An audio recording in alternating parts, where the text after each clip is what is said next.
안녕하세요, 빅토우드입니다. 자, 오늘은 대한민국의 시나리오에 대해서 이제 영상을 찍을 건데요. 일단 결론적으로부터 말씀드리자면 저는 이제 코스피 하락, 그리고 집값도 하락을 할 것이고, 그리고 금리가 상승을 할 거고, 현재 이 전 세계적인 이 모든 흐름을 봤을 때 칼끝은 대한민국이 한반도라고 지금 보고 있습니다. 이 영상에 대해서 이런 비슷하게 제가 이제 과거에도 찍은 적이 있어요. 그것도 한번 참고해 보시면 좋을 것 같고요. 자, 보시는 차트는 이제 코스피 주봉상 차트입니다. 자, 이제 주봉상 이제 차트를 봤을 때 어느 정도 이제 고점에 올랐을 때 이렇게 이제 빨간 선에 이제 닿아주고요. 자, 그리고 저점 같은 경우는 이제 초록선에 닿게끔 제가 이제 만들어 놨습니다. 자, 그리고 나서 이제 한번 차트를 좀 훑어 볼 건데요. 자, 여기 때를 이제 보면은 이때가 이제 언제죠? 1998년도. 98년도 하면 우리가 이제 98년도 하면 떠오르는 게 IMF죠. IMF 때 이렇게 초록색 선에 닿아줬다. 자, 그리고 나서 이제 뭐 경제 흐름이 이렇게 왔다 갔다 하고, 자, 그 다음에 또 여기 닿았을 때가 언제죠? 자, 이렇게 보면 2008년도. 2008년도에 무슨 일이 있었냐? 자, 미국 같은 경우 이제 리먼 브라더스 사태. 영화로 그 빅쇼트인가요? 뭐 한 영화 있어요. 관련된 영화가 있는데, 미국에서 자, 미국의 이제 4대 투자 은행이었던 이제 리먼 브라더스가 파산을 하면서 전 세계 이제 경제 공황 상태로 만들었고, 역사상 최대 규모의 금융 위기 사건입니다. 참고로 이때 당시 2008년도 이때 당시 이제 사태의 원인은 서브프라임 모기지론과 이제 부동산 거품인데, 모든 문제 시작은 이제 미국의 부동산 시장의 이제 과열이었습니다. 그러니까 2000년대 초반에 이제 미국 정부 같은 경우는 이제 경기 부양을 위해서 이제 금리를 매우 낮추면서 이제 은행들은 이제 돈을 막 빌려주기 시작을 했는데, 심지어 이제 신용 등급이 낮은 저소득층에게도 주택 담보 대출을 해주었어요. 자, 이를 우리는 서브프라임 모기지라고 합니다. 이런 거 이제 경제 용어인데 이거 좀 알아두시면 좋을 것 같고요. 자, 제가 이제 얘기하면서 여러분들 들었을 때 좀 떠올랐던 그 시절이 있지 않나요? 맞습니다. 바로 이제 문제인데 그 시절인데요. 그때랑 지금 굉장히 비슷하죠?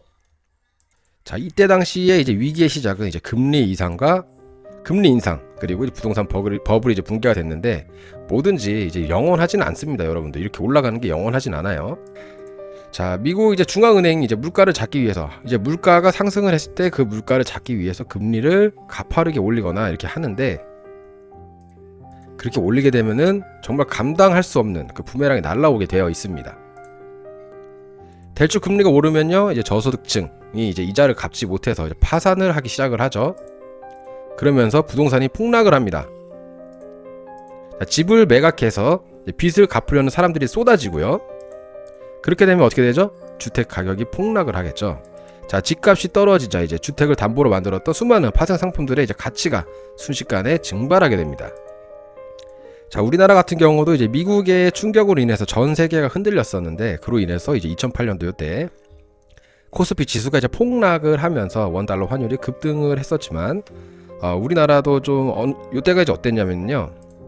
제가 이제 08년 9월 군번인데, 이때 이제 하고 이제 100일 조가가 나왔을 때 아이스크림 그 월드콘이 갑자기 1,500원이 됐었어요. 아이스크림 먹으려고 하는데. 그래가지고 와, 이거 몇 달 사이에 이게 말이 돼? 이랬었던 기억이 나거든요.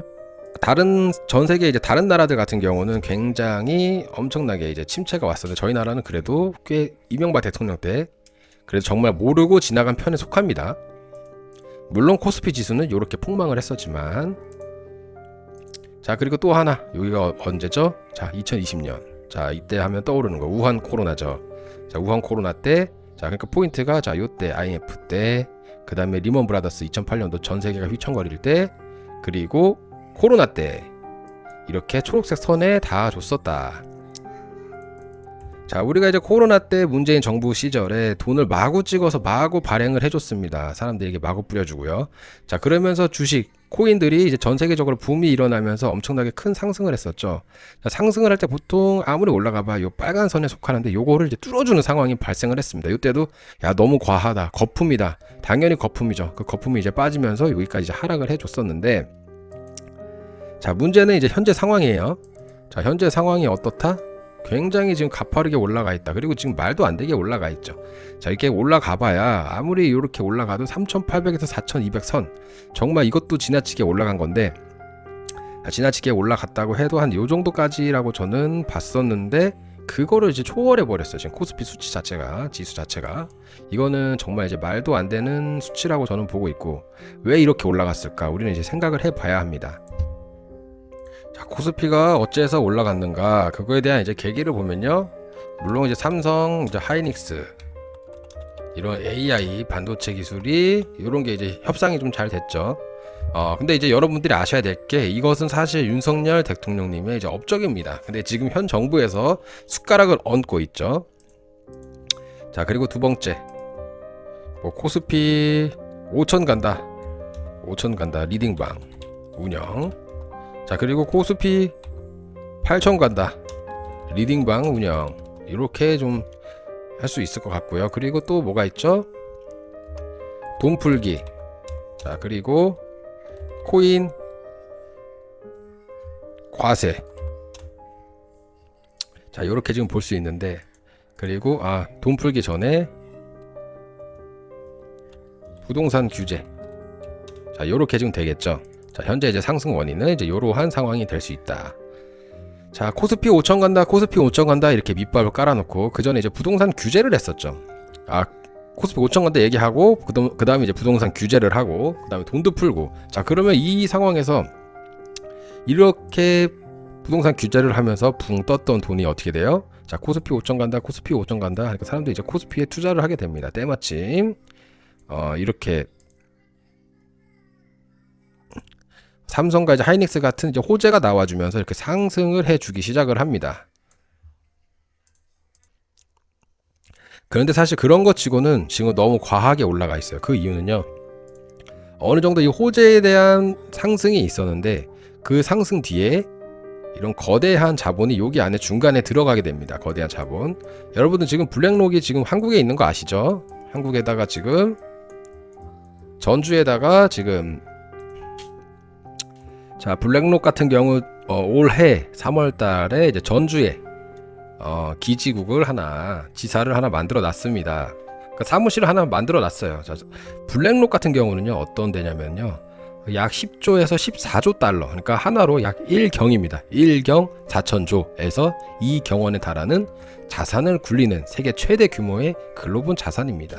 자, 이런 사람들이 이런 데다 이제 돈을 딱 집어넣습니다. 그러면 쭉 상승을 하죠. 그러니까 제가 말씀드린 그런 자리에서 사실 이게 사람들이 어느 정도 가격이 상승하는 그 예상치라는 그 고점이 있습니다. 근데 그 고점이 이제 올라갔을 때 이 심리적으로 무너질 수 있는 타이밍인데, 이거를 요런 데다 이제 자본을 들어감으로써 이걸 확 올려버려요. 그러면 사람들 심리가 어떻게 되냐? 야, 이거 무적이다. 그러면서 개미들이 달려들기 시작을 합니다. 개미 투자자들. 그리고 지금 보면은 뭐 신혼부부 뭐 이렇게 집 살 돈으로 주식 투자하고 뭐 집 팔아서 투자하고, 과거의 문재인 때 0원까지 끌어모아서 집을 샀다면 지금 0원까지 끌어모아서 주식을 사고 있죠. 이상하지 않으세요? 자, 그러면서 지금 말도 안 되게 지금 상승을 하고 있는데, 자, 이러한 탑에서 요 중간층을 갑자기 무너뜨린다면, 요 자금을 뺀다면 여러분 어떻게 될까요? 그런 생각 안 해보셨나요? 자, 말씀드린 대로 이런 심리적인 고점이 있는데, 그 고점이 올라갈 때쯤에 어느 정도 살짝은 뚫어줄 거예요. 아마 지금 8천까지 간다고 했으니까 또 8천 살짝 뚫어주거나, 여기서 살짝 뭐 이렇게 가는 것 같은 뭐 그런 심리적인, 아니면 또 인간의 심리적으로 또 10 이런 숫자를 되게 좋아하거든요. 뭐 1000, 100, 1000, 만, 아니면 만까지 또 갈 것처럼 보여주다가 가는 것처럼 하다가 뭐 9500, 9600 이런 데에서 쭉 떨어뜨릴 수 있어요. 이런 거대한 자본이 확 빼면요, 그러면서 급락이 나오는데, 그렇게 되면은 이제 개미들의 심리가 야, 큰일 났다 빨리 빼 하면서 빨리 팍 빼죠. 쭉 하락이 나옵니다. 그러면서 이제 물린 사람들은 어때요? 위에서 반등이 나와주길 기다려요. 그래서 반등이 나와주면 어때요? 야, 천하무적이다, 다시 간다, 그러면서 계속 물타기를 합니다. 물타기를 하지만 실제적으로는 어때요? 자, 요런 데서 물린 사람들 쭉 내려와서, 이건 그냥 이제 차트인데, 요건 이제 엘리어트 파동인데, 요렇게 지금 크게 봤을 때는 이제 요러한 파동을 나타내지만, 여기 안에는 이제 짜잘한 양봉과 음봉이 안에 들어가 있는 겁니다. 그러면서 이제 반등 같은 게 좀 나올 것 같이 이렇게 하다가 나오면은 이제 사람들이 거기다 이제 물타기로 들어가죠. 그러면서 이제 요러한 이제 흐름적으로 이제 이렇게 B 반등이 나와주면은 사람들이 계속해서 야, 거봐, 천하무적이라니까 이러면서 또다시 물타기를 합니다. 이러면서 갉아먹어요. 이러면서 내가 자금을 계속해서 갉아먹으면서 빚쟁이가 됩니다. 여러분도 이 투자라는 게 어느 정도 내가 컨트롤을 해야지 돈을 버는 거지, 아무리 내가 여기서 잡았어도 그런 컨트롤할 자격이 없으면요, 여러분들 제자리예요. 제자리.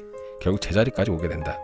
그래서 주식이나 코인 하는 사람들, 돈 버는 사람들 보면요, 100명 중에 1명에서 2명이에요. 많아야 10명. 진짜 많아야 10명이에요. 10분의 1. 사실 10분의 1도 안 돼. 1000명 중에 100명이 돈 번다고? 또 그렇게 되면 또 말도 안 되죠. 정말 이런 사람들이 돈 번다. 내 자신을 컨트롤할 수 있는 사람들, 그리고 현금화하는 사람들. 내가 번 돈을 현금화를 하고 그 돈을 만들 줄 알아야 되는데, 그 돈을 뭐 복리에 떠들어대면서 계속 투자하고 이제 계속 불려. 자, 여기까지 불렸어. 여기서 과연 뺄 수 있을까? 내가 여기서 조금만 더 올라가면은 1억이 2억이 되고 2억이 4억이 되고 5억이 10억이 되는데, 다 그런 생각을 한다니까. 사람들이 절대 못해. 절대 안 돼요. 자, 그래서 이러한 리스크를 현재 갖고 있고, 자, 그리고 또 하나의 리스크가, 자, 그리고 뭐 코스피 5천 간다, 코스피 8천 간다, 이거를 뭐 그냥 어느 정도 위치에 있는 사람이 그렇게 이렇게 뭐 한다고 해서 이게 되는 게 지금 말이 된다고 생각하세요, 여러분들? 아무리 대통령이 코스피 5천 간다, 우리 코스피 5천 시대 만들겠다 지금 하고 있는데 실제적으로 경제가 나아지고 있습니까? 전혀 아니에요. 물가는 상승하고 있고 제조업은 지금 날이 갈수록 망하고 있습니다. 그런데 지금 이게 지금 거품이 아니다. 거품은요, 여러분, 꺼지기 마련이에요. 그리고 이렇게 가파르게 올라간 건요, 가파르게 내려오게 되어 있습니다. 그리고 뭐 코스피 5천 가니까 진짜 5천 가고 8천 간다 하니까 진짜 8천 가고, 이게 지금 말이 안 되는 거예요, 여러분들. 신이 아닌 이상 이렇게 못해요. 그렇다면 이게 뭐예요? 지금 어떠한 자본이 들어와 있다라는 겁니다. 그에 맞춰서. 그리고 이 사람들이 왜 여기다가 이렇게 하냐면, 이 사람들의 계획은 하나예요. 요거를 이렇게 다 무너뜨리고 나서, 다 무너뜨리면 어떻게 돼요? 그 기업들이 좀 망하기 직전에 그거 싸지겠죠. 지금은 이제 시가총액이 엄청 올라갔을 거 아니야. 참고로 지금 삼성전자의 전 세계 시가총액 순위가 11위에서 12위입니다. 그리고 우리 바로 위에가 어딘지 아세요, 여러분? 테슬라예요. 재밌죠? 자, 그런데 이러한 자본이 이렇게 들어갔다가 아까 제가 말씀드린 대로 이러한 몸통에 있는 요 허리 부분에서 이걸 또 이제 쫙 자금을 빼주면 쭉 하락하는데, 그럼 시가총액이 쫙 내려가겠죠. 그때 이러한 거대 자본들이 그 기업을 사는 겁니다. 싸게. 오케이? 자, 그럼 우리가 이제 어찌됐건 상승 이유는 이제 요렇게 이제 볼 수가 있겠고, 자, 우리가 이제 하락 이유에 대해서 보면은 이제 요러한 상황이 나올 수 있겠죠. 블랙록 같은 거대 자본 돈 빼기, 그로 인해서 심리적인 이제 탈출 세례. 제가 이제 말씀드린 대로 아까 요러한 자리에 껴있는 돈을 쫙 빼면은 큰 돈들이겠죠. 그 돈을 쫙 빼면은 여기 이제 심적으로 쫙 무너지는데, 요때 이제 신호다라고 해서 이제 타있던, 요 밑에서부터 타있던 사람들이 쫙 빼겠죠. 그러면 더 쭉 내려갑니다. 근데 이 사람들은 어때요? 물리죠. 그러면서 하락도 마찬가지, 무조건 하락만 하는 게 없어요. 그러면서 이제 반등이 나오는데, 여봐, 살아난다니까 다시. 이 사람들은 참고로 요게 물려있는 사람들은요, 참고로 차트를 안 봅니다. 차트를 안 봤기 때문에 지금 들어가 있는 거겠죠. 그러기 때문에 이 사람들은 요때도 이제 물타기를 하게 됩니다. 자, 물타기를 하게 되는데 여기서도 반등이 살짝 나오는데, 하지만 살짝만 나오겠죠. 어느 정도. 그러면서 또 쭉 내려가는데, 여기서 또 반등이 또 나오면은 또 여기서 또 물타기하고 계속 이 반복이에요. 제가 말씀드렸죠. 자, 그리고 이제 제가 이제 과거 영상에서 또 말씀드린 게 있어. 그때 이제 우리나라하고 어지러우니까 안 하고 자, 코로나 때 이후에 이제 코로나 때 다들 이제 경제가 많이 위축이 되니까 금리를 많은 인하를 해주고요. 금리를 인하를 했고, 그 다음에 돈을 풀면서 다들 이제 극복하시라고 그런 상황이 많이 왔었죠. 그리고 그 이후에 물가가 엄청나게 큰 상승을 해버렸기 때문에 그 인플레이션을 잡기 위해서, 우리 그때 당시 뭐 하이퍼 인플레이션이다 뭐다 막 이런 얘기 많았잖아요. 그러기 위해 잡기 위해서 금리를 이렇게 인상을 하게 됩니다. 자, 하얀색은 미국, 빨간색은 일본, 파란색은 우리나라입니다. 그에 비해 우리나라는 아주 턱없이 부족하게, 굉장히 부족해요. 그죠? 금리 인상을 많이 안 했다. 그리고 나서 우리가 아마 2022년도인가? 자, 이제 제 과거 영상을 이제 보여드렸는데, 대한민국이 파란색이고 미국이 하얀색, 일본이 빨간색입니다. 자, 우리나라 같은 경우 이제 금리를 많이 안 했어요. 22년도 보이시죠? 우리나라가 이제 금리를 인상을 또 할 수 있는 타이밍이 왔었는데 못 올렸습니다. 심지어 경고까지 했어요. IMF에서 이제 경고까지도 한 걸로 알고 있는데 그 금리 인상을 안 했습니다. 왜 안 했을까? 자, 우리가 이때 당시 코로나 당시 뭐가 있었냐? 자, 이때 주식을 하긴 했지만 사람들이 이때 뭐 했다? 영혼까지 끌어모아서 뭐 했어요? 자, 집을 샀어. 20대 후반에서 30대, 그죠? 그리고 40대, 50대도 마찬가지고 영혼까지 돈을 끌어모아서 집을 샀다고. 자, 왜? 금리가 쌌으니까. 자, 그리고 나서 이거 인플레이션을 잡아야 돼. 왜냐하면 코로나 때 돈을 많이 뿌렸으니까. 왜냐하면은 이때 돈을 많이 뿌렸기 때문에 물가가 많이 상승을 했어요. 그때 당시 뭐 하이퍼 인플레이션이다, 뭐가 온다, 어쩌고저쩌고, 전 세계가 뭐 경고다, 무너진다, 어쩌고저쩌고 하면서 그런 상황이 발생했을 때 다른 나라들은 자, 이렇게 금리 상승을 했는데 우리나라는 그렇게 많이 올리지를 않았다. 그 이유가 뭐예요? 금리를 많이 안 올릴 이유가 뭘까? 금리 인상을 많이 하면은 영혼까지 끌어모은 그런 사람들이 다 터지게 됩니다. 그렇게 되면 어때요? 어떻게 돼요? 자, 노무현 때도 그렇고 문재인 때도 그렇고 집값이 상승을 했죠. 그러면 그게 다 터지면 어떻게 돼요? 집값이 폭락하게 됩니다. 왜 폭락을 할까? 금리가 내가 대출 받아서 집을 샀는데 금리가 막 올라가. 내가 원래 한 달에 뭐 100에서 150만 원을 이제 원금 플러스 이자 뭐 이런 식으로 냈는데 금리가 인상이 돼서 갑자기 200에서 250 이렇게 내야 돼. 그럼 이게 생활이 될까요? 생활이 안 되죠. 그러면 어떻게 해요? 사람들이 집을 팔기 시작을 합니다. 하나 둘 너도 나도 하나 둘씩 팔기 시작을 하면요, 집값이 하락하게 돼요. 왜? 공급과 수요의 법칙인데 이건 뭐 누구나 다 아는 거죠. 자, 사과가 전 세계에 1억 개 있어. 예를 들어서 사과 1억 개 있어. 근데 그 사과가 어느 날, 아니 내 반대로 얘기했네. 사과가 원래 평상시에 전 세계에 100개밖에 없었는데 어느 날 갑자기 사과가 1000개가 돼요. 그럼 가격이 내려가겠죠. 당연한 거죠. 이런 기본적인, 원래 이런 거 모르시면서 투자를 한다? 그건 잘못된 겁니다. 이렇게 얘기하면 딱딱딱 알아들으실 수 있는 정도의 지식이 있을 거라고 생각을 합니다. 자, 그리고 금리를 못 올렸던 이유는 바로 지지율입니다. 지지율이 하락이 될 수 있기 때문에. 그때 당시 4인 이상 모이지 말라고도 했어요. 왜? 집회 못하게 하려고. 근데 대한민국 사람들 참 어때요? 말 잘 듣죠? 근데 지금 와서 보니까 어때요? 그때 당시 루머다, 뭐 아니다, 가짜다, 음모론이다 했던 거 지금 그때 당시 기억나세요, 여러분들? 그 문재인이 그 주사 그거 코로나 주사 맞는 거 보여줬었잖아요, TV로. 자기가 먼저 대표적으로 주사 맞겠다 했는데 간호사가 이 영상을 내가 찾아드릴게. 네, 문재인 대통령 후보 오늘 오전 백신 접종을 완료했는데요. 접종을 한 곳은 서울 종로보건소입니다. 오늘 오전 9시에 종로보건소를 찾아서 백신을 맞았습니다. 네, 문재인 대통령 마스크를 하고 상의를 벗은 채 접종을 기다리고 있는데요. 자, 많은 취재진들도 관심을 보이고 있고, 특히 또 오늘 아스트라제네카 백신 접종을 앞두고 있는 분들도 관심 있게 지켜보고 계실 것 같습니다. 네, 문재인 대통령 공개 접종을 하는 모습을 보고 계신데요.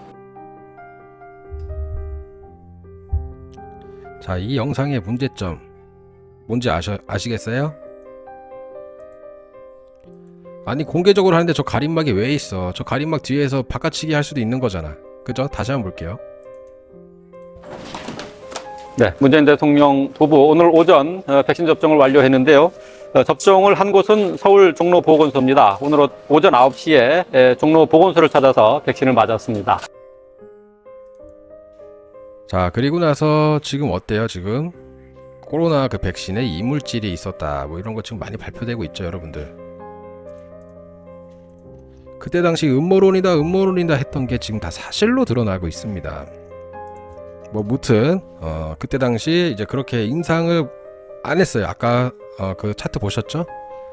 인상을 하지 않았다. 지금 우리나라도 지금 계속 금리 동결하고 있죠. 자, 지금 이제 우리나라 같은 경우 물가가 지금 계속해서 상승을 하고 있습니다. 자, 기름값도 올라가고 있고, 그리고 달러의 가치가 상승을 해주면서, 자, 보시는 차트는 이제 위에는 달러 인덱스, 그리고 밑에는 이제 환율입니다. 자, 달러의 가치가 상승을 하면 환율이 올라가는 건 당연한 거겠죠? 자, 달러의 가치가 올라가면 환율이 상승을 하는 게, 자, 달러가 평상시에 우리가 이제 원화가 있고 달러가 있으면, 자, 달러를 살 때 요 정도 내가 높이에서 이렇게, 자, 다시 그릴게요. 자, 달러가 있고 원화가 있는데 어느 정도 이제 비슷하면 이제 요 각도에서 내가 살 수가 있으면 달러의 가치가 상승을 하게 됩니다. 자, 요로 상승을 하게 되면은 자, 원화가 당연히 더 들어가겠죠. 그쵸? 자, 그러면은 달러 인덱스가 상승을 해주면, 이거 주봉상인데 달러 인덱스가 상승을 해주면은 환율은 올라간다. 자, 이제 제가 보고 있는 것은요, 여기서 이제 요러한 각도로 움직여주면서 요 저항선, 요 저항 라인을 뚫고 올라갈 거로 지금 보고 있거든요. 물론 우리가 이제 라이징 웨지 패턴이라 그래서 이렇게 쭉 내려와서 이렇게 가다가 이렇게 뚝 떨어지는 이러한 상황이 나올 거라고 생각할 수도 있는데, 자, 문제는 이러한 패턴의 경우는 이렇게 쭉 떨어지고 상승하면서 이렇게 고점이 올라가 줍니다. 마찬가지로 저점도 올라가 주고요. 그러면서 내가 요렇게 요 각도만큼 여기서 이렇게 또 이제 하락을 해주거든요. 이런 식으로. 자, 근데 지금 현재 상황이 그런 상황이 절대 아니에요. 지금 팽팽하죠? 이렇게 지금 평평하면서 요 선을 지금 지켜주고 있습니다. 지지 라인을. 그리고 저항 라인을 이렇게 정확히 지켜주고 있고, 이런 거는 요러한 상황이 나와주면서 트리플 같은 요런 상황이 나와주면서 뚫고 올라갈 가능성이 매우 높습니다. 자, 그럼 언제 이런 상황이 펼쳐질까? 자, 미국이 금리 인상을 하면 어떻게 될까? 미국이 금리 인상을 하면은 달러의 가치가 올라가겠죠.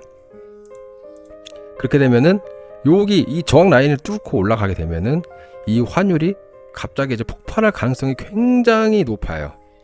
아주 지금 위험한 상황입니다. 참고로요, 지금 미국의 금리 인하를 굉장히 기다리고 있지만 사실상 지금 현재 상황이 이게 기름 때문에 살짝 어느 정도의 그런 물가가 상승을 했을 때 그 물가의 상승을 잡으려면 한 번쯤 금리 인상이 나와줘야 됩니다. 미국 같은 경우도. 자, 그렇기 때문에 지금 전 세계가 이 석유 때문에 물가가 지금 상승하는 위치에 있어요. 그렇기 때문에 금리 인상이 한 번 정도는 올해 한 번 정도는 나와줘야 한다, 미국에서. 그러면은 이렇게 이 저항 라인을 뚫고 올라갈 가능성이 아주 매우 높습니다. 그러므로 인해서 우리나라 같은 경우도 이러한 환율을 엄청나게 폭탄을 맞을 가능성이 있어요. 자, 그렇게 되면 어떻게 되느냐? 환율이 이렇게 올라간다. 자, 그렇게 되면은 즉 우리나라도 물가가 또 상승한다라는 얘기입니다.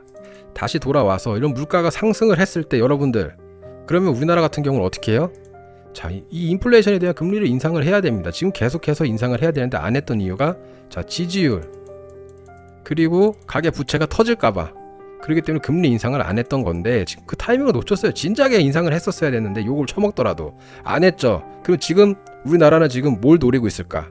이 금리 인상을 할 수 있는, 그러한 욕을 처먹더라도 금리 인상을 할 수 있는 그러한 사람을 지금 기다리고 있을 것이다. 자, 그러면 자, 우리가 지금 한국은행 총재 최근까지 무슨 지금 뭐 환율이 올라간 것은 서학 개미들 때문이다, 뭐 이러한 소리를 했던 사람이 이분인데요. 자, 지금도 이분이냐?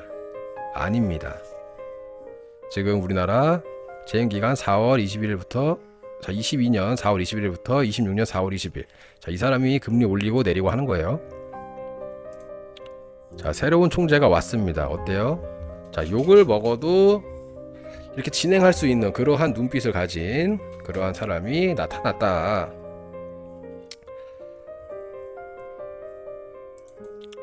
자, 제가 지금 좀 전에 말씀드렸죠. 자, 이러한 금리 인상, 인플레이션의 금리 인상 욕을 먹더라도 할 수 있는 그러한 어느 정도 말 그대로 혁명을 가져올 수 있는 그런 사람으로 지금 바꿔치기가 됐다. 여러분 모르고 계셨죠? 자, 그리고 지금 하나 걸리는 게 뭐냐면은 이 옥스포드 대학교를 졸업했다라는 거예요. 옥스포드가 어디죠? 영국에 있습니다. 영국 하면 뭐죠? 우리 이런 돈에 관련된 거 로스차일드 가면 뭐 그런 거 있잖아, 그죠? 자, 지금 이 한국이 정말 엄청난 악의 구렁텅이로 지금 들어가고 있다라는 그 엄청난 안 좋은 예감이 하나 둘씩 계속 맞아 떨어지고 있는데, 저는 저 옥스포드 대학교가 마음에 걸린다. 이 영국에서 대학교로 나오셨다. 피부도 굉장히 좋으시고 눈썹도 진하시고. 자, 어찌됐건 그러한 상황이 나올 수 있습니다. 자, 그리고 금리 인상이 제가 이 상황에서 나올 수 있다고 말씀드렸고, 자, 만약에 대만을 전쟁한다, 요거 2027년에 중국이 대만 전쟁한다, 뭐 요런 말이 많았죠. 대만 전쟁 나면 어떻게 될까? 자, 보는 이제 지도가 이제 구글 지도입니다. 정말 재밌게도, 자, 서해가 황해라고 표시되어 있어요. 여러분들 알고 계셔야 됩니다. 자, 그리고 이 중국에서 지금 여기다가 지금 뭔가 많이 설치하고 있죠. 왜 설치를 했을까? 정말 물고기 잡으려고 했을까? 아니죠. 만약에 전쟁이 일어났을 때 주한미군 같은 경우 뭐 이렇게 해서 쫙 와서 이렇게 가던가 뭐 이렇게 가던가 뭐 여러 가지를 움직일 텐데, 그거에 대한 만약에 레이더를 설치를 했다, 미사일을 쏘거나 했을 때 이러한 레이더 뭐 스텔스 뭐 그런 스텔스기가 이제 오거나 이렇게 넘어갈 때 그것을 감지할 수 있는 레이더를 설치를 하거나 그랬을 가능성도 있죠. 자, 무튼 이 대만에서 전쟁이 나게 되면은 여러분들, 우리나라는 어떤 국가죠? 수출 국가입니다. 자, 우리나라 같은 경우는 수출 국가인데, 그래서 우리나라 배 같은 경우가 이제 이런 데로 항로가 많이 가요. 그럼 대만이 전쟁이 난다? 이 항로를 쓰지 못합니다. 쓰지 못하면 어떻게 될까요? 우리나라 수출을 못하겠죠. 그러면 또 어떻게 될까요? 경제가 망하게 됩니다. 그렇게 되면 어떻게 되죠? 물가가 상승을 하게 되죠. 또 상승을 해요. 또 이러한 상황이 오면요, 진짜 우리나라 한국 돈 그냥 쓰레기 되는 거예요. 쓰레기. 그런데도 지금 또 돈 뿌렸다고 또 지금 좋아하시는 분들이 계시죠. 자, 이 전쟁이 날 것 같아요, 안 날 것 같아요? 저는 날 거라고 봅니다. 왜냐, 이 전쟁이 나게 되면은 이익을 볼 수 있는 나라가 두 개가 있어요. 총 세 개입니다. 자, 전쟁이 나게 되면은 이익을 볼 수 있는 나라가 세 군데가 있는데요. 자, 일단 처음에 미국 같은 경우, 자, 여기다가 이제 무기를 수출할 수 있겠죠. 그러면서 떼돈을 벌 수가 있습니다. 자, 일본 같은 경우, 일본은 현재, 자, 일본 같은 경우는 지금 군대가 정식 명칭으로 군대가 아닌 자위대라고 얘기를 하죠. 자, 근데 일본은 사실 이 자위대가 사실 실질적인 군대이긴 해요. 근데 일본 같은 경우 2차 세계대전에서 이제 패한 후에 미국 주도로 만들어진 일본국 헌법 제9조 평화헌법 때 그 9조 1항에 보면은 국제 분쟁을 해결하는 수단으로서 전쟁과 무력 행사를 영구히 포기한다. 자, 9조 2항, 육해 공군 등은 전력을 보유하지 않으며 국가의 교정권을 인정하지 않는다. 자, 이러한 조항 때문에 일본 같은 경우는 정식 군대를 가질 수가 없고 오직 이제 원수로부터 나라를 스스로 지키기만 하는 최소한의 조직이라는 명목으로 자위대를 가지게 된 겁니다. 참고로 이 자위대 같은 경우는요, 군인이 아닌 공무원 신분이고요. 그리고 군법 재판소, 그러니까 군사 법원도 없습니다. 우리 군대에서 사고 치면 어떻게 돼요? 밖으로 나와가지고 뭐 깜빵 가거나 교도소 가거나 하지 않고 그냥 군대 안에 내에서 우리가 움직이잖아요. 그게 이제 없는 겁니다. 그냥 공무원이에요. 자, 물론 이제 육상 자위대 같은 경우는 한국에 비해 병력 수가 적지만 최첨단 전차 이제 장비를 보유하고 있고, 일본 같은 경우는 기술이 뛰어나죠. 사실 전 세계 탑 클래스 수준입니다. 해상 자위대 같은 경우는요, 여러분들이 잘 모르실 수도 있는데 사실 미 해군의 버금가는 아시아 최강의 해군입니다. 일본 같은 경우. 자, 그리고 이제 항공 자위대 같은 경우는요, 미국의 최첨단 스텔스 전투기인 F-35를 대량 도입해서 운용 중입니다. 자, 그런데 이랬던 일본이 지금, 자, 북한의 미사일 도발과 그 다음에 중국의 해양 진출, 그러니까 대만을 뭐 침공하겠다 이러한 명분을 삼아서 자위대를 이제 정식 군대화 지금 하려고 노력하고 있어요. 방위비를 지금 폭증하고 있습니다. 방위비를 이제 세계가 아니죠. 사상 최대 규모인 9조 엔, 하나로 약 83에서 이제 85조 원 수준으로 이제 증액을 했고요. GDP 대비 2%까지 끌어올렸습니다. 우리나라 국방비에 비해서는 엄청나게 큰 규모입니다. 자, 예전 같은 경우는 이제 공격을 받아야만 이제 방어를 할 수 있었으나, 이제는 이제 적이 공격할 지구만 보여도 적 기지를 미사일로 타격할 수 있는 반격 능력을 공식화했어요.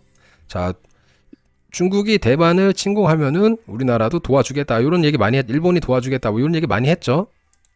자, 이러한 전쟁이 날 경우 어찌됐건 일본 같은 경우도 굉장히 좋은 효과를 나타낼 수가, 좋은 장점을 가져다 줄 수가 있습니다. 그러니까 좋은 상황을 일본 같은 경우, 즉 일본은요, 호시탐탐 이 기회를 엄청나게 노리고 있어요. 다시 진출할 수 있는, 다시 정식 군대로 인정받을 수 있는. 자, 그렇게 되면 여러분 어떻게 되죠? 일본 같은 경우 기술이 뛰어나기 때문에 우리나라 뭐 흑표고 나발이고 뭐 미사일이고 뭐 그런 거 뭐 하지만, 일본이 그러한 요런 대만 전쟁으로 인해서 요런 게 이제 노출이 되면요, 이제 그러한 우리 뭐 흑표 뭐 수출 뭐 이런 거 우리나라보다 일본을 많이 찾겠죠. 즉 일본이 그런 걸 노리고 있는 겁니다. 그런데 지금 대한민국 지금 뭐 하고 있죠? 이 최전방 지금 병력수 3분의 1로 줄이겠다. 그죠? 현재 수준에서 3분의 1로 줄이겠다. 그리고 3단봉으로 해라. 이게 3단봉이라는 말 자체가 나올 수가 없는 말입니다. 이 최전방에서. 그리고 지금 군대 어떻게 하고 있어요? 군대 내에서 월급을 올려주고 핸드폰을 쓰게 해주니까 애들 뭐 주식이고 코인이고 뭐 그냥 누워서 그렇게 하고 있죠.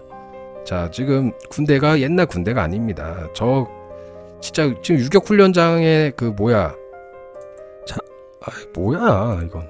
자, 2019년 7월 7일. 자, 코로나 이제 슬슬 이제 터지려고 할 때쯤인데, 자, 냄새 변기 폭발하는 똥물 웅덩이 사라진 요즘 군대 유격훈련장.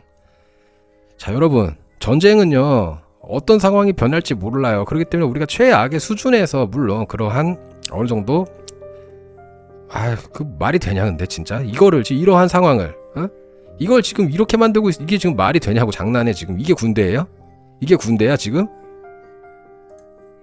이거 어린이집이야. 지금 간부들이 사진 찍어서 우리 아들들 여기 잘 있습니다 지금 이렇게 문자 보내고 있다고, 좀 카카오톡 보내고 있다고도 하는데, 지금 애들은요 전쟁 나면은 엄마 없고 핸드폰 없으면 전쟁 못해요.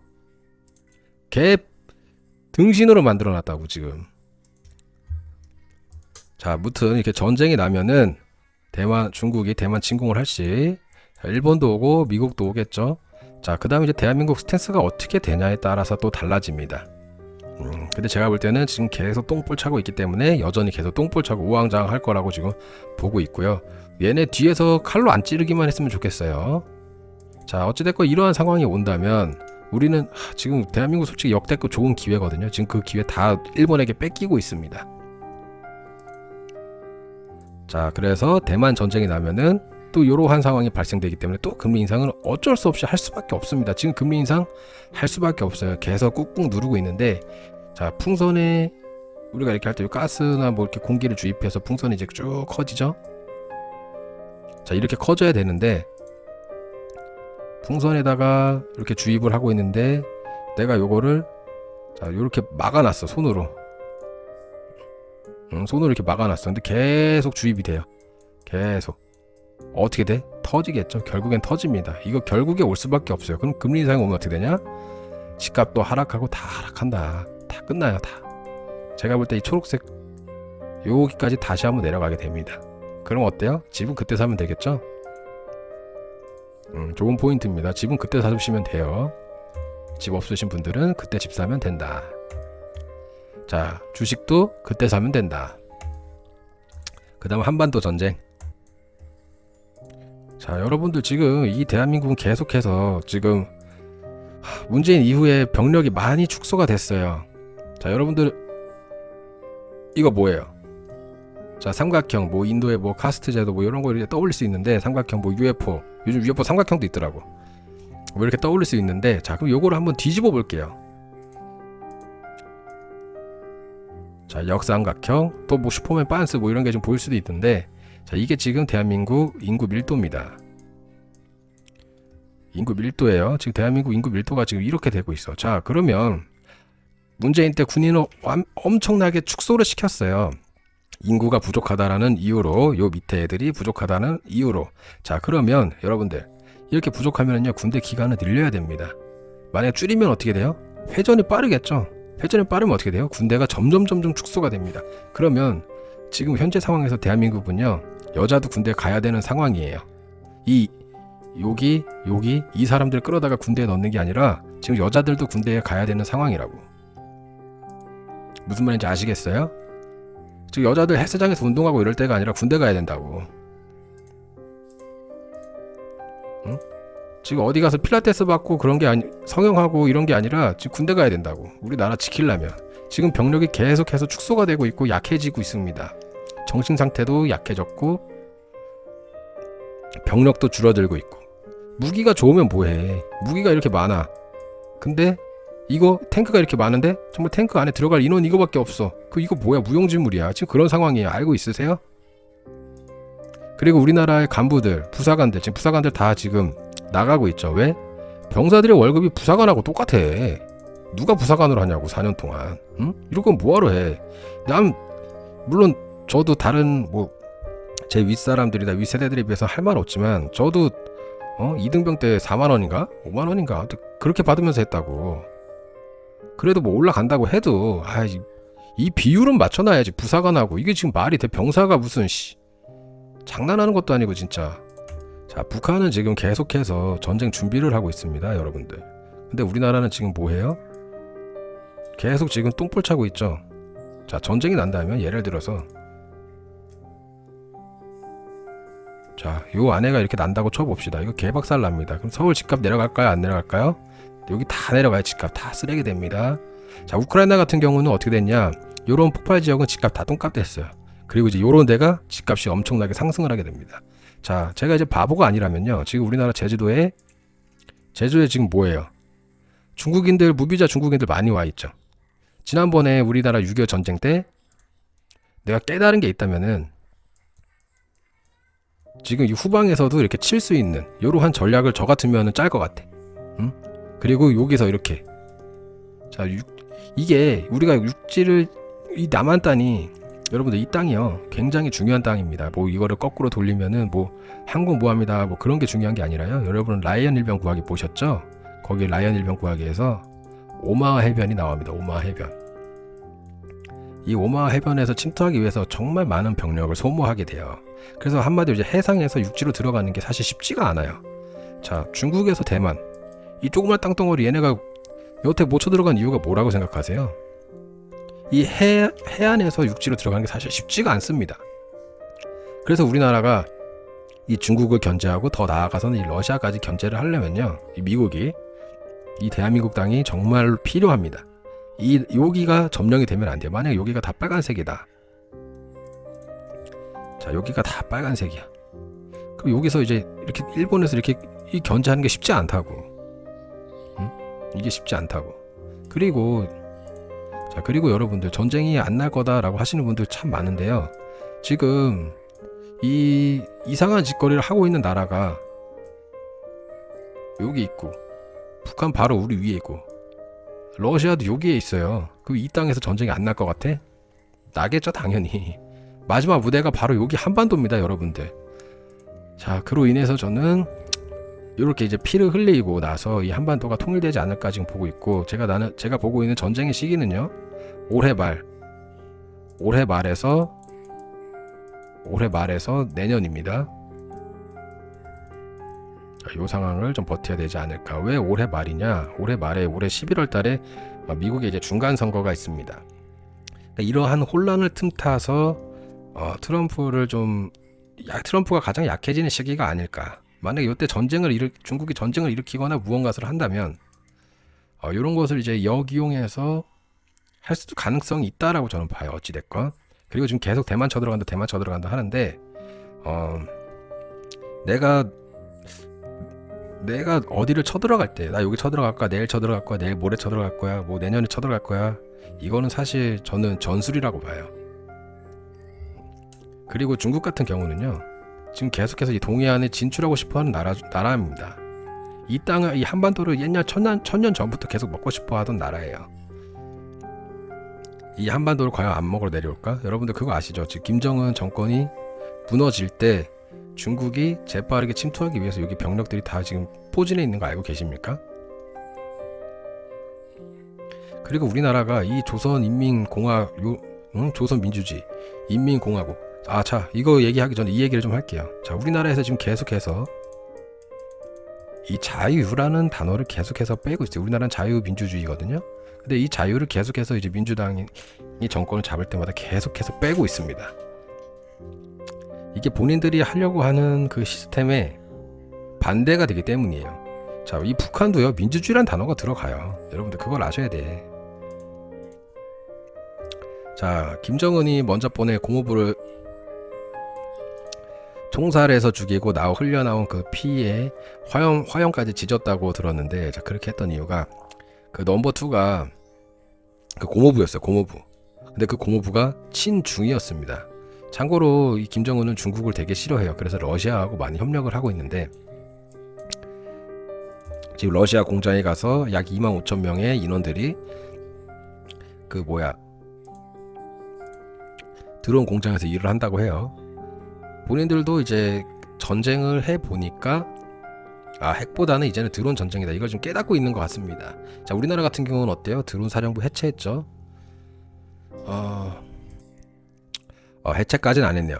자, 드론 작전 사령부를 완전히 해체하는 대신에 조직을 대폭 개편하여 존치하기로 방침을 정했다.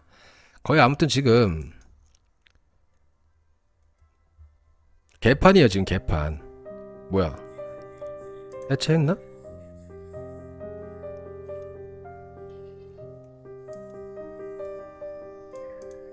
자, 해체했네요.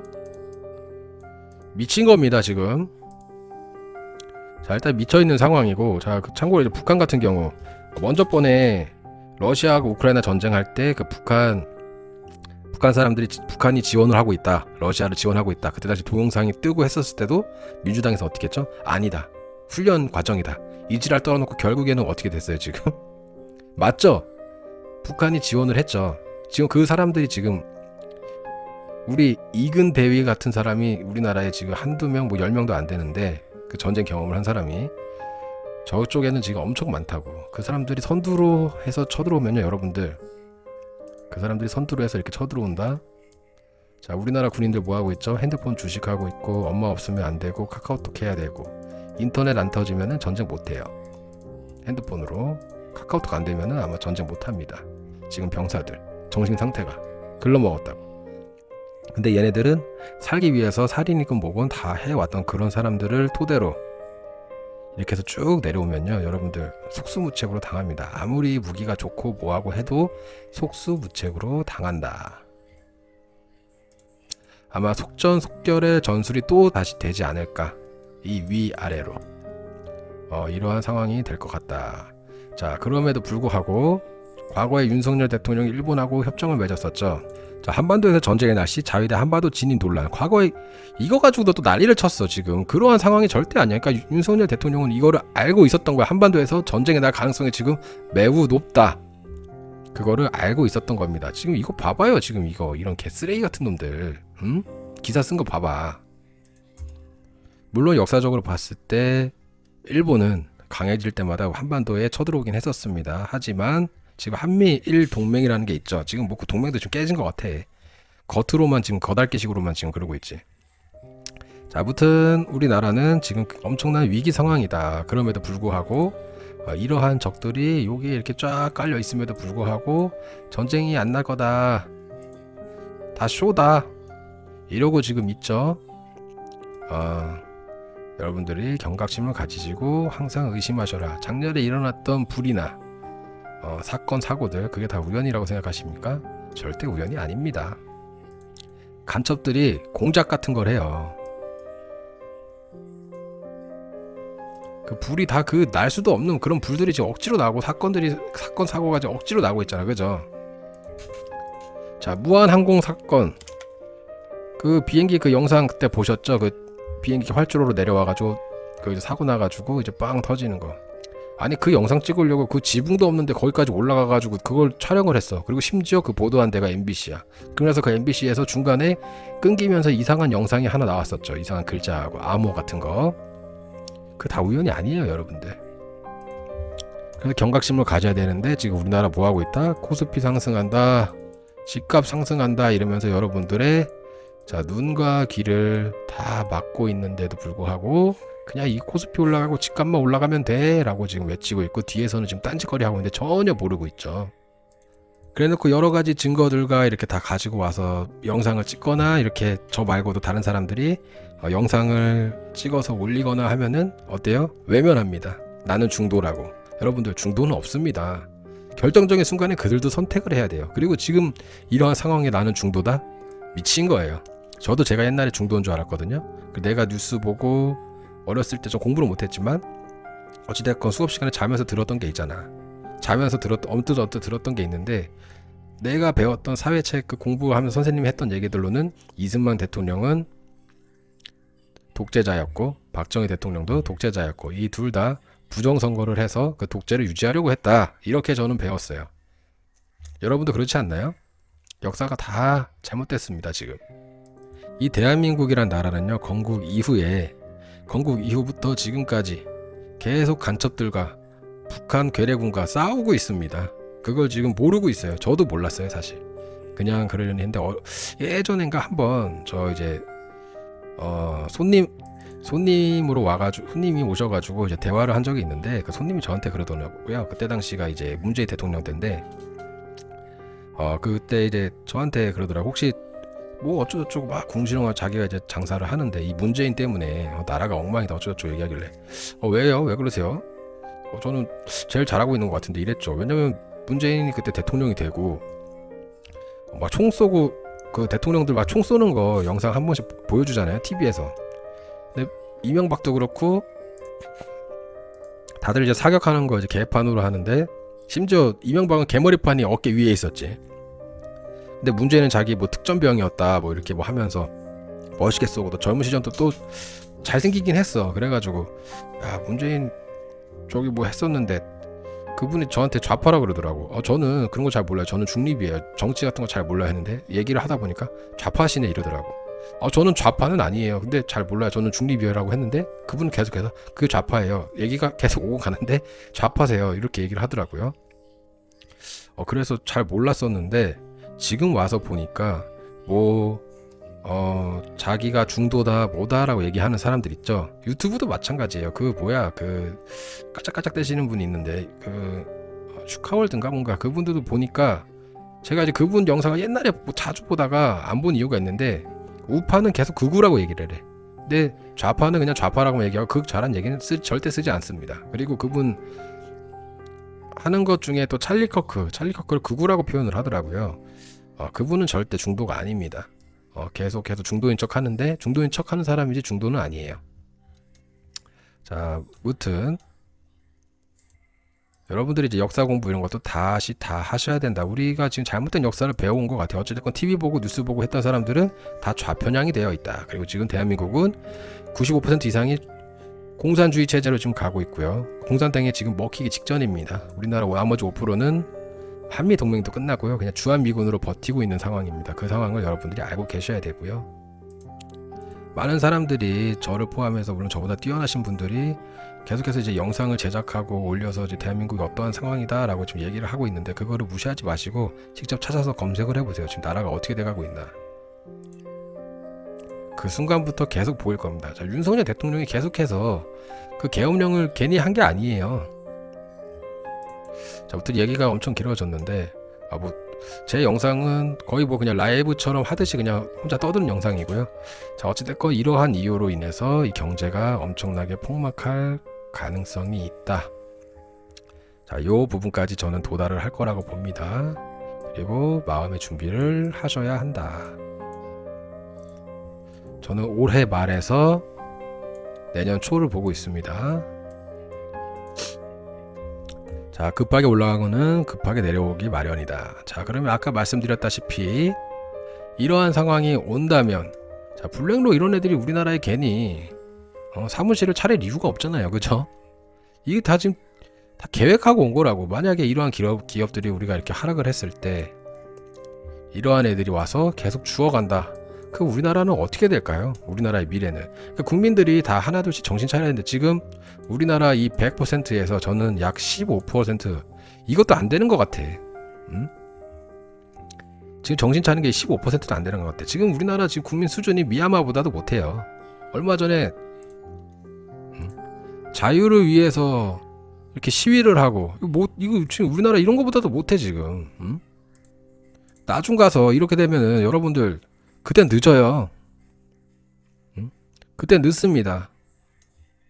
물론 이들과 우리하고 다른 거는요. 다행히도 주한미군이 여기에는 없고 우리나라에는 있다라는 겁니다. 지금 주한미군 하나 때문에 버티고 있는 거지. 우리나라는 지금 그래서 그런가 사람들의 정신 상태가 굉장히 나약해. 미국이 있잖아 라는 마인드가 마음속에 있나 봐. 좋게 말하면 그거고 나쁘게 말하면 그냥 이 조선 사람들 정신 상태, 이 조선 핏줄 자체가 그냥 개쓰레기야. 일본도 우리 총 한 발 못 쏘고 지금 일본한테 점령당했었잖아요. 지금 우리나라 지금 꼬라지 보세요. 지금 똑같아. 자, 대한민국 건국일이 언제예요, 여러분들? 대한민국 건국일. 자, 8월 15일 1948년 8월 15일 이승만을 초대 대통령을 하는 대한민국 정부가 공식적으로 수립 선포되었다. 그런데 무슨 아직도 1919년 3일 운동을 통해 민족의 독립 의지가 전 세계에 알려졌고 이를 조직적으로 체계적으로 이끌면 임시정부가 이때 이제 개설이 됐는데 이때가 우리나라 건국일이다 이렇게 떠드는 사람들이 있어요. 좌파 애들이죠. 좌파 애들이 그렇습니다. 근데 재밌는 건 뭔 줄 아세요? 이 임시정부 수립한 사람도 자, 이 임시정부의 초대 국무총리도 이승만 대통령입니다. 그걸 아셔야 돼요. 지금 계속해서 저들은 이승만과 박정희 대통령을 계속해서 까내리고 있습니다. 정말 정신 차리고 계셔야 합니다. 자, 이 책을 꼭 읽어보셨으면 좋겠어요. 저도 지금 계속해서 읽고 있는데 한 번만 보지 마시고 그냥 계속해서 읽어주셨으면 좋겠습니다. 왜냐하면요, 지금 이거는 이제 앞으로 우리가 다가올 미래에 대한 그런 교과서가 될 수 있을 것 같아요. 앞으로 이제 저는 이 나라가 깨끗하게 이제 정리가 한번 될 것 같고요. 자, 전쟁이 날 것 같고요. 피를 볼 수밖에 없습니다. 왜 피를 보냐? 대한민국 지금 국민들 정신 상태가 굉장히 안 좋아요. 물론 저조차도 피를 보겠죠. 그런 안 좋은 정신 상태가 굉장히 안 좋기 때문에 이 나라를 지금 지킬 수가 없습니다. 그렇기 때문에 전쟁은 날 거고요. 안 날 수도 있겠죠. 방어를 더 할 수 있겠죠. 지금보다 계속 강해지려고 노력을 한다면, 정권이 바뀐다면, 빠른 시일 내에 정권이 바뀐다면은 전쟁이 안 날 수도 있습니다. 여러분들 얘네들이 전쟁이 왜 전쟁을 일으킬까요? 정말 강하면 전쟁 못해요. 우리나라가 계속 지금 무너뜨리고 있잖아요. 계속 팔 벌리고 있잖아. 들어와 이러고 있잖아. 지금 점점 무너뜨리고 있잖아. 우리나라 병력들을, 우리나라 군인들을 점점 무너뜨리고 있다고. 정신적으로, 기술적으로. 자, 그런데 전쟁이 안 난다? 절대 아닙니다. 그렇게 약해진 틈을 타서 얘네들은 전쟁이 날 거고요. 아마 짧고 굵게 갈 거라고 저는 봅니다. 그로 인해서 이제 미군의 개입으로 인해서 다시 이제 한반도에서 한번 불바다가 일어나고 싹 무너졌다가 다시 이제 이렇게 세우는, 그때는 이제 아마 저는 통일이 되지 않을까. 2030년까지 이제 2026년이니까 30년에서 32년 그 사이에, 그 안에 2030년에서 2032년, 그러니까 아무튼 뭐 전쟁이 나면은 올해 말에서 7년 요때 이제 전쟁이 나고요. 전쟁이 좀 났다가 그럼 한 8에서 9 요때쯤 이제 전쟁이 끝나면서 통일이 되지 않을까라고 저는 보고 있습니다. 제가 이제 화가 나는 부분은, 그리고 계속 얘기하는 이유는 이런 정말 이제 머리가 텅텅 비고 뭐 어떻게 되든 말든 신경 안 쓰는 이런 멍청한 무지한 놈들 때문에 이제 정신 올바른 사람들이 피해를 봐야 한다는 게 정말 짜증이 나고 화가 나요. 그러한 부분이 계속해서 유튜브 같은 데 좀만 찾아보면은 다 찾을 수 있는 것들을 본인들 스스로 눈 감고 귀 막고 이러고 있어.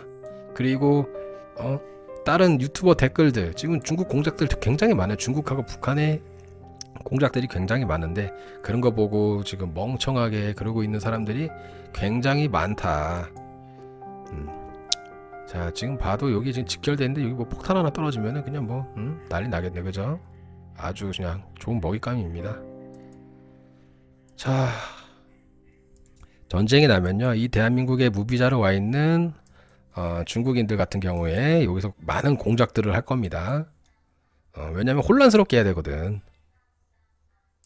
여러분 옛날에 전쟁 났을 6.25 전쟁 났을 때 내 옆집에서 같이 그때 당시 이제 같이 뭐 술 먹고 친구하고 형 누나 동생 뭐 이렇게 했던 사람들이 얘네 6.25 전쟁 때 쭉 내려왔을 때 이 서울이 3일 만에 점령당했죠. 그때 있었던 애들이, 그때 북한에 이제 찬양했던 그런 간첩 애들이 다 죽입니다. 다. 그리고 나서 다 일러 바치고 여기 어쩌고 하면서 다 죽여요. 어떤 애들 주로 죽이냐? 돈 많은 애들, 그리고 뭐 교수 이런 사람들 있죠. 이런 학자들 사람들을 많이 죽입니다. 그리고